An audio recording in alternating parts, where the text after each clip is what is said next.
Doctor Ajay पूर्व सांसद और कांग्रेस पार्टी के वरिष्ठ नेता, जो कि 3 अगस्त को एक प्रेस कॉन्फ्रेंस किया और उस कॉन्फ्रेंस में उन्होंने आरएसएस के ऊपर गंभीर आरोप लगाए। आइए सुनते हैं उनके प्रेस कॉन्फ्रेंस की बातें। माध्यम से और सभी जगह ये अपने संवेदना प्रकट करना चाहेंगे और भगवान से ये प्रार्थना करेंगे कि सभी जो परिवार को जो इस मुश्किल के घड़ी में जो गुजर रहे हैं, भगवान उनको हौसला दे। उसके अलावा उन कबाड़ियों का जो परिवार है, आपको मालूम है कि लातेहार में जो है एक पैन से जो है बिजली के करंट लगने से, बिजली के पोल से टकराने से कुछ लोग की मौत हुई है। उनके परिवार को भी अपने संवेदना प्रकट करते हुए हम भगवान से यही प्रार्थना करते हैं कि इस मुश्किल घड़ी में भगवान उनको हिम्मत दे। आज का प्रेस वार्ता एक बहुत ही महत्वपूर्ण विषय पर है और ये थोड़ा सा हट करके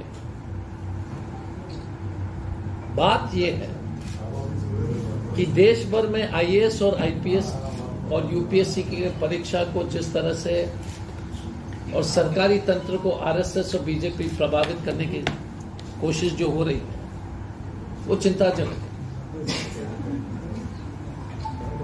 आपने हाल में देखा होगा कि एक सरकारी आदेश निकला है कि सरकारी पदाधिकारी जो है आरएसएस में शामिल हो सकते हैं और कोई संगठन के बारे में नहीं लिखा। जिस दिन सरकारी अफसर अगर राजनीतिक, क्योंकि आरएसएस एकदम स्पष्ट रूप से एक राजनीतिक संगठन है, जिस दिन सरकारी अफसर अपने जो है विचारधारा के साथ शामिल होंगे सरकार में, तो उसका जो दुष्प्रभाव है वो देश के जो है संवैधानिक ढांचे पर, सरकारी तंत्र पर, सभी सुविधाओं पर बहुत ही बुरा असर पड़ेगा। अगर आप इस आदेश को एक रूप में अगर आप देखेंगे तो ये कह रहे हैं कि जहां जहां हमारी सरकार है अपने उपस्थिति दर्ज कीजिए। हाल में 4-5 हाईकोर्ट के जज रिटायरमेंट के बाद या रिटायरमेंट के समय ने कहा कि हम आरएसएस विचारधारा रखें। तो जिस तरह से आरएसएस ने कोशिश की पूरी संवैधानिक संस्थाओं को कब्जा करने के लिए, इलेक्शन कमीशन, मीडिया, सरकारी अफसर, IAS, IPS, national security advisor, ये सब जो है ये देश के लिए बहुत ही खराब स्थिति, खराब नतीजा होंगे। क्योंकि नेता अपने जगह पर पॉलिटिकल पार्टी में होना चाहिए, लेकिन जो परमानेंट एग्जीक्यूटिव है, जो सरकारी तंत्र है, उसको किसी तरह का राजनीतिकरण नहीं होनी चाहिए। इस देश का जो है 70 साल से ये चल रहा है। एक आईएएस है, ये आरएसएस का संगठन से जुड़ा हुआ एक संगठन है संकल्प। संकल्प में कुछ दिन पहले यूपीएससी को कहा था कि आपको डॉक्टर, इंजीनियर को जो है आईएएस और आईपीएस में शामिल नहीं करना चाहिए। संकल्प बोल रहा है अब हम डॉक्टर हैं, हम तो बुरे पुलिस ऑफिसर नहीं थे, ठीक ही ठाक थे। अगर इनके बस चलती तो हम कभी आईपीएस में आते नहीं। ये कह रहे हैं कि आईआईटी के बच्चे लोग नहीं आना चाहिए। आईआईटी के बच्चे लोग इसलिए आ रहे हैं, इसलिए हमें जो है कम से कम ये अच्छे बच्चे लोग आ रहे हैं, इसलिए हमको थोड़ा सा अभी भी तनिक सा जो है विश्वास है आईएएस आईपीएस के तंत्र पर। हम ये नहीं कह रहे कि सिर्फ डॉक्टर इंजीनियर्स अच्छे हैं। हमारी पत्नी हिस्ट्री पढ़ करके जो है भारतीय राजस्व सेवा में रही है, लेकिन एक आरएसएस का संगठन बता रहा है यूपीएससी को क्या कराना है। मनोज सोनी जी जो यूपीएससी में जो शामिल थे वो आरएसएस के बहुत ही ऊंचे पद पर बैठने वाले व्यक्ति थे और वो यूपीएससी के चेयरमैन हुए। ये घोटाला हुआ था पूजा खेड़कर का, तो वो रिजाइन कर दिए।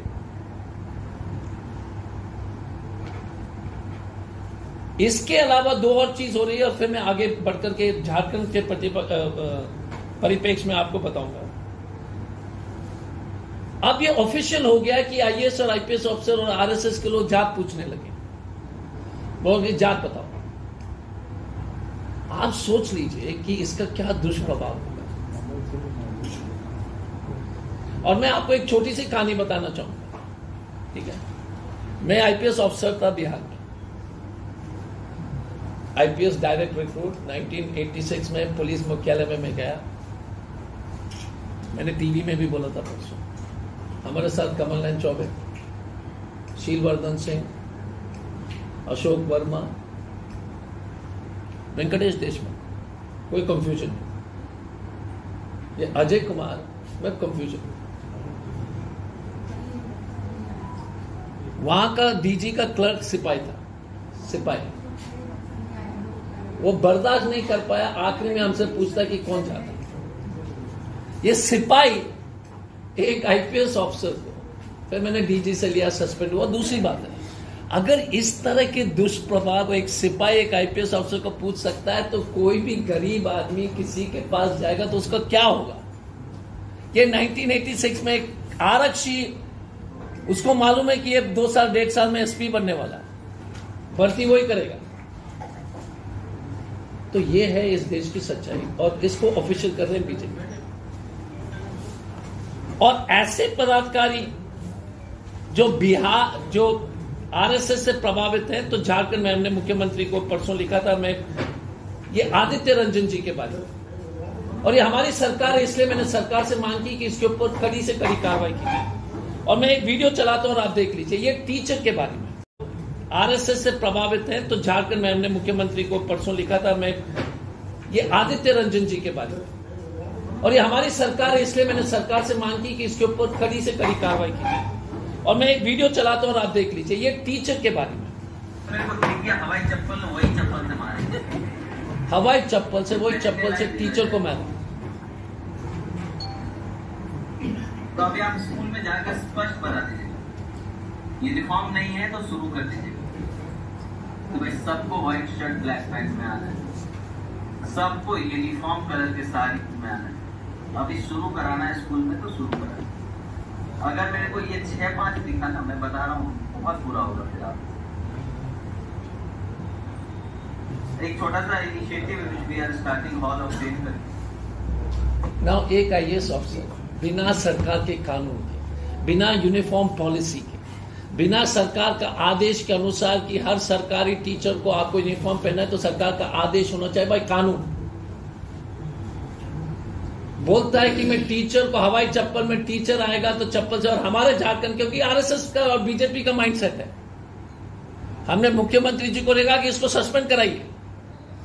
पूरे प्रदेश में टीचर जो है, आप बताइए, स्कूल के टीचर जो हम सब लोग को पढ़ाए हैं, एक आईएएस ऑफिसर बोलता है कि उसी चप्पल से हम मारेंगे।